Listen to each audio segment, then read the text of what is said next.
சில சமயம் நம்மளை ஓவராக கௌரவப்படுத்தி காலி பண்ணுவான்.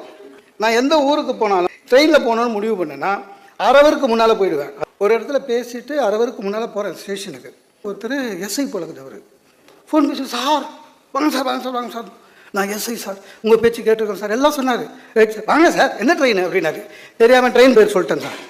கூட்டு போயிட்டு வா சார், கவலையே படாதீங்க சார், நீங்கள் நான் ஏறாமல் ட்ரெயின் கிளம்பாது, ஏன்னா எனக்கும் டியூட்டி அதில் தான். என்ன ஒன்றா போகலாம், வாங்க இருங்க உட்காரு, நான் போய் ட்ரெஸ் மாற்றி யூனிஃபார்ம் போட்டுன்னு வரேன் அப்படின்னு சொல்லிட்டு உள்ளே போயிட்டார். அவர் நம்ம எஸ்ஐ வெள்ட்டாரு, கூட ஒரு 4 போலீஸ், எல்லா யூனிஃபார்ம் கூட. செல்ஃபோன்லாம் செல்ஃபிலாம் எடுத்துக்கணும். ஏசி கம்பார்ட்மெண்ட் வந்து என்ஜினுக்கு முன்னால் இருக்கும்.